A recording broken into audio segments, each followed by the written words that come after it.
Bonjour Aurélie, donc aujourd'hui je vais parler des noix de coco fraîches que vous importez toi et Eric de Thaïlande. Et Thierry. Ah, et Thierry, c'est pas avec Eric? Si, mais on est trois du coup. Vous êtes trois? On est trois, ouais. On est trois à bosser sur le truc. D'accord. Donc Aurélie, Eric et Thierry, tous les trois, vous importez des noix de coco directement de Thaïlande et en plus des bio. Et ce qui fait de vous les seuls fournisseurs en Europe. Vous vendez aussi dans les autres pays en Europe? Oui, il y a d'autres pays, ouais. Alors on est en train de faire un peu avec la Suisse, mais c'est compliqué avec la Suisse. Mais il y a d'autres pays. Il y a l'Allemagne, il y a la Belgique aussi. Et de temps en temps, pour des événements, genre mariage, festivités, ça arrive qu'il y ait Espagne, Italie. Et la particularité surtout, c'est qu'elles sont fraîches. Parce que tu sais, les cocos bio séchés, on en trouve partout. On en trouve même qui sont séchés et qu'on dit fraîches, mais des vraies fraîches, des vrais de vrais, il n'y a que nous. D'accord, voilà. Donc c'est super. Et votre site BioVie, vous vendez aussi les autres produits en Europe? Oui. Aussi? Oui. Donc il n'y a pas que les... Pas que en Europe. D'accord. Voilà. Parce que ce qu'il faut savoir, c'est que vous faites aussi des algues vous vendez d'autres choses comme des blenders, des graines germées. Alors en fait, je te fais juste 2 minutes, je ne vais pas prendre beaucoup de temps, mais donc Eric a créé BioVie il y a 13 ans. Donc moi je l'ai rejoint quand on s'est rencontrés il y a 4-5 ans. Et en fait à la base, la démarche d'Eric, c'était de proposer en France tout ce qu'il fallait pour pouvoir manger correctement végétalien, parce qu'à l'époque on ne disait pas vegan, végétalien, et donc il y a où trouver du calcium et des protéines, donc dans les graines germées. Donc il y a plein de graines germées en gros conditionnement pour que ce soit accessible aux familles et faire attention aux déchets. Et donc il y avait mixeur, à un moment donné il y avait des hydrateurs, germoire automatique, souchet, voilà, beaucoup de produits. Moi j'y suis allée faire un tour, d'ailleurs je vous achète vos produits et je trouve que vous avez vraiment des prix compétitifs, et en plus je sais que vous êtes soucieux de l'éthique, de l'origine du produit et comment on fabrique ou on le conditionne. Voilà, donc on essaye voilà, d'être travaillé en confiance avec les filières qu'on va chercher, et on travaille vraiment avec des personnes qui valorisent les produits qu'ils vendent en fait. Voilà. Donc moi à mon tour je vais me présenter pour ceux ou celles qui ne me connaissent pas. Donc moi je suis Mila Adamcha-Colomb, je suis coach et formatrice dans le bien-être spécialisé pour les femmes et dans le cadre de leur développement personnel. Pour les femmes magnifiques, tu as oublié de dire. Donc toutes les femmes, voilà, exactement. C'est ça. Donc la noix de coco fraîche, c'est plein de nutriments. Enfin, tu peux en parler aussi. Je sais que c'est riche en vitamines, en sels minéraux, et aussi riche en oligo-éléments. Oui, en oligo-éléments, et puis aussi c'est aussi un électrolyte, la noix de coco. C'est quoi l'électrolyte? Moi j'ai découvert ça aux États-Unis, je ne connaissais pas. C'est qu'en fait dans l'eau il n'y a pas d'électrolyte. Ce sont des ions qui dynamisent le corps. D'accord. Donc, voilà, en gros c'est un jus qui est plein de vitalité.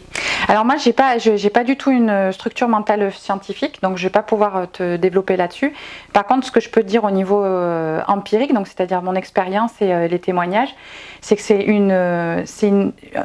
c'est la chair de coco et l'eau de coco sont très bien pour revitaliser les personnes qui sont fatiguées ou qui ont eu des périodes de vie éprouvantes, comme un accouchement, des mamans qui sont en train d'allaiter, parce que toi c'est les femmes, moi c'est les mamans, et pour des personnes aussi qui sont fatiguées, qui ont eu des gros problèmes gastriques, des ulcères, nous on a entendu des témoignages assez bluffants.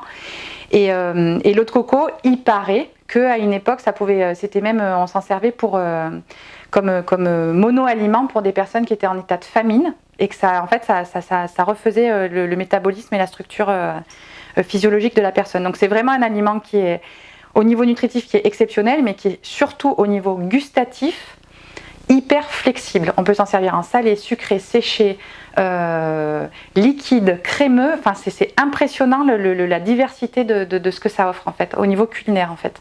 Voilà. Moi je le connais aussi, ce jus dans le milieu sportif pour récupérer après un gros effort. après les périodes de jeûne. Et puis moi, pour ma part, moi je l'utilisais, je bois quand j'étais en Thaïlande, je buvais 3 noix de coco par jour en période de jeûne. Enfin, c'est pas jeûne complet, mais c'est avec la noix de coco. Je la prenais tous les matins au réveil pour avoir des vitamines et être en forme. Et puis je l'ai utilisée aussi dans le cadre après l'allaitement de mon fils, Tony, un an et demi. À partir d'un an et demi, au lieu des biberons, au lieu de l'allaitement, je l'avais allaité, ça a été remplacé par les noix de coco fraîches. Je mixais le jus et la chair dans le blender et je lui donnais au début au biberon, mais le biberon fait pour les soupes épaisses, ou alors après au verre. Voilà. Et il a ouvert à la paille. À la paille, Alors le seul truc, c'est important de le dire, c'est que c'est aussi un produit dont on parle beaucoup maintenant. Alors il n'a pas la même consistance ni la même constitution que le lait maternel. Mais c'est ce qui s'en rapproche le plus. Et tu peux par exemple pour un enfant donc faire ce que tu dis et tu rajoutes simplement par exemple une cuillère à café de pollen frais. Et alors là tu as un aliment mais comme ça quoi. Vraiment. Surtout par exemple, même plus grand, les enfants qui ont du mal à manger, qui ont des périodes, ils ont tous des périodes où c'est un peu compliqué de leur faire goûter des choses ou quoi que ce soit. Quand on est inquiet de savoir s'ils ont suffisamment pour grandir ou quoi que ce soit, alors là avec une noix de coco c'est le top quoi. Ouais, c'est hyper nourrissant. Donc c'est chouette. Et moi je trouve que pour les femmes aussi, pour leur bien-être, ça la chair de coco elle est très riche en acides gras et du coup on a une plus belle peau, enfin plus hydratée. Moi j'utilise aussi l'huile de coco, mais bon ça n'a rien à voir, mais voilà pour les femmes. Donc top pour tout le monde. Donc là je vais vous montrer comment on ouvre une noix de coco. Donc il y a plusieurs façons de le faire, soit comme ça et vous coupez le bout, mais moi j'aime bien la forme carrée. Pourquoi? Parce qu'avec cette forme là c'est plus facile d'aller extraire la chair. Donc on s'imagine un carré imaginaire et puis là on tape de toute notre force, mais on peut s'y reprendre à plusieurs fois, c'est pas grave si on n'y arrive pas. Donc je commence. Après on va essayer de remonter.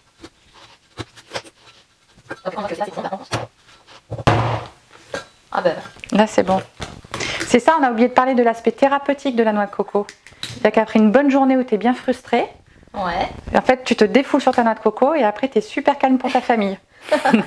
C'est le côté thérapeutique. Oups là. Je m'en mets partout.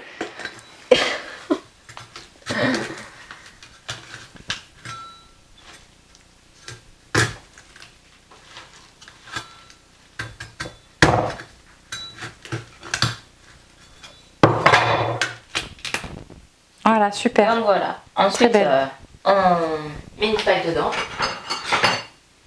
Donc moi j'ai une paille en bambou, mais je sais que toi tu as des pailles. Ouais, paille en métal. En métal. Tu veux en chercher une? Oui, pourquoi pas. Ouais, voilà, je vais en chercher une.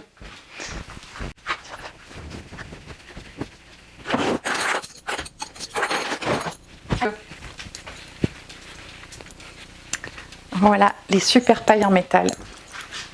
Donc évidemment, c'est bien prévu sur le site BioVie, il y a la noix de coco et la machette et les pailles. On a prévu le coup. Tu veux la boire ou non? Tu t'en sers pour... En fait, voilà, je vais m'en servir après pour faire d'autres choses, donc je vais pas la boire. Donc voilà, et ensuite je vais vous montrer comment on fait pour extraire la chair de coco. Donc maintenant, je vais vous montrer comment on extrait la chair de coco. Et moi, je vais vous montrer comment on sirote une coco, du coup, répartition des tâches. Voilà. Donc j'ai eu l'astuce en étant en Thaïlande. Donc on va enlever le jus d'abord, dans un premier temps.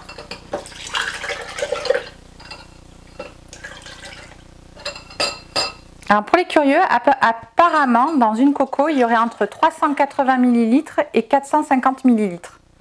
Parce qu'il y a des personnes, c'est dans les recettes, qui sont accros aux mesures et ils ont besoin de savoir. D'accord. Voilà. Donc là, on va enlever les petits morceaux qui tombent dans la noix de coco. Donc moi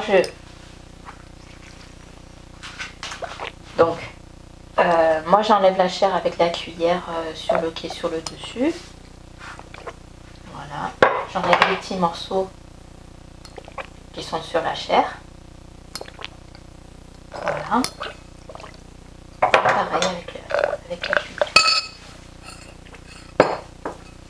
Donc c'est plus facile avec celle-là parce qu'elle est un peu incurvée. Mais si vous n'avez pas ça, une cuillère normale, ça marche aussi. Donc on va enlever les petits morceaux comme ça. Voilà. Et puis on peut aussi rincer légèrement sous l'eau, mais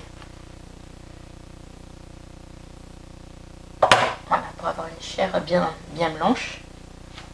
Donc à l'intérieur, on va enlever les petits morceaux qui traînent.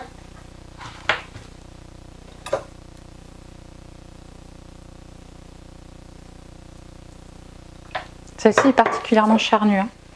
Oui. Pour en avoir vu défiler un paquet. En fait, ce qu'il faut savoir que pour chaque noix de coco, chaque fois c'est la surprise.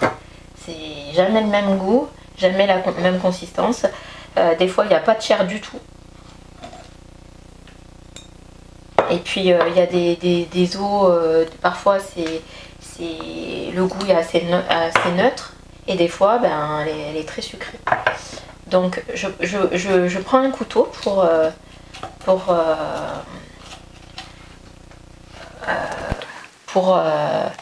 décoller la chair tout autour de la noix de coco à l'intérieur.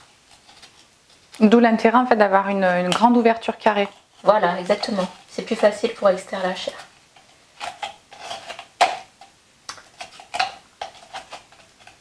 Voilà.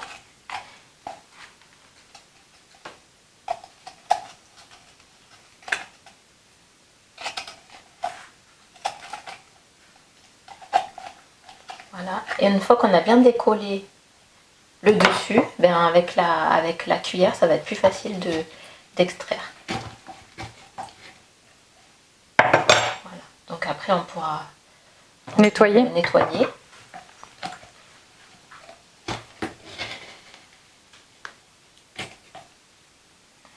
Il y a certaines noix de coco où la chair elle est vraiment très très épaisse comme ça. C'est encore plus facile. Elle se décolle toute seule. Voilà, elle se décolle toute seule. Et du coup, ça sera une noix de coco, ça sera une chair qui sera vachement riche, qui sera très proche avec laquelle on va pouvoir faire des choses plus proches du lait de coco.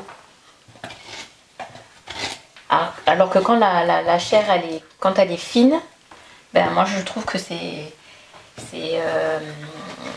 sympa soit de manger comme ça, soit avec du... Comment dire? Moi j'ai une recette avec de l'algue et la sauce soja, c'est super bon, ça rappelle, pour ceux qui aiment le poisson cru, ça rappelle le poisson cru. Parce qu'avec la chair fine, quand elles ont la chair fine, je trouve que c'est celles qui sont le mieux pour être déshydratées aussi, tu sais. Oui. Tu fais déshydrater des lamelles, là c'est super bon. Et pareil, tu peux les assaisonner, soit avec des épices, du piment ou du tamari. Et ça te fait comme des espèces, tu vois, des chips apéritives ou que tu peux mélanger à une salade, c'est super bon. Ouais.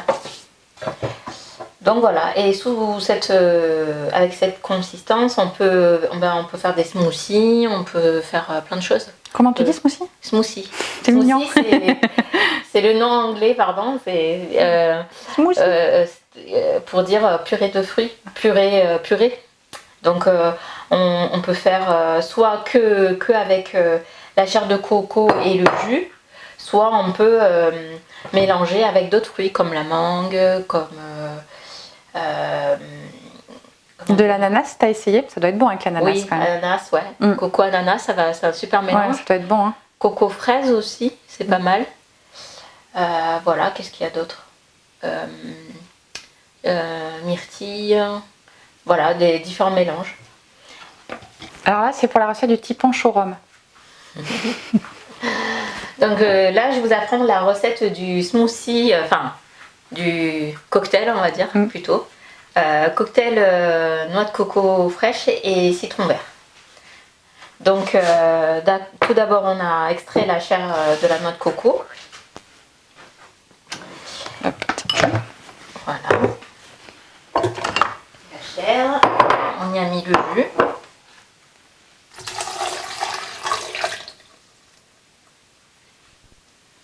Voilà.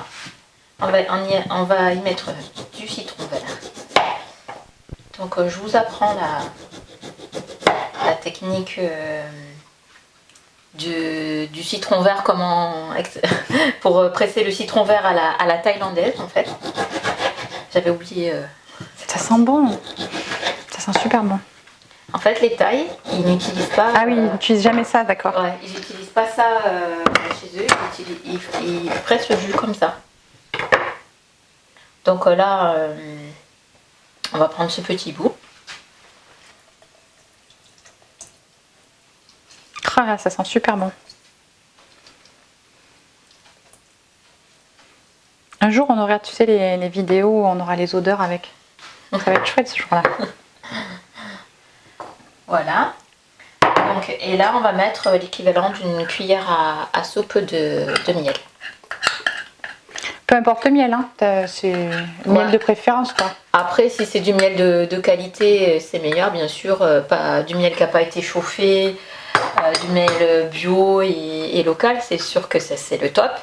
Mais après, n'importe quel miel ferait l'affaire, quoi. Parce que des fois, tu sais, t'en as qui préfèrent le miel d'acacia parce qu'il n'a pas trop de goût, t'en as qui préfèrent plutôt le miel de sapin parce qu'il est un peu fort. Là, c'est peu importe, d'accord. Donc là, on va mixer tout ça. Alors, j'y vais, hein. Oui. Tu me dis stop quand c'est bon. Oui.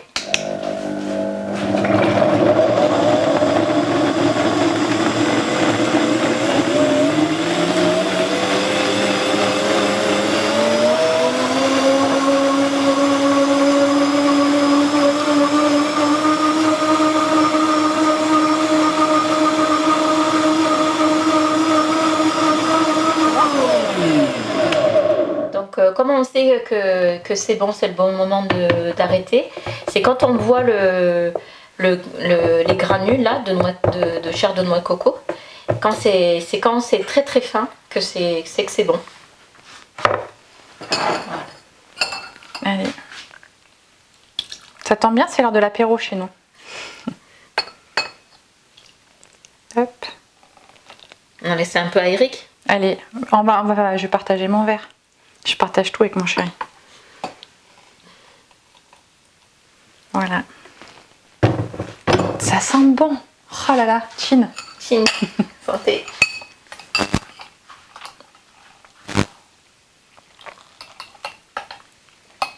C'est fini? Non, je veux dire, on peut arrêter la vidéo? Ouais, c'est bon, nickel.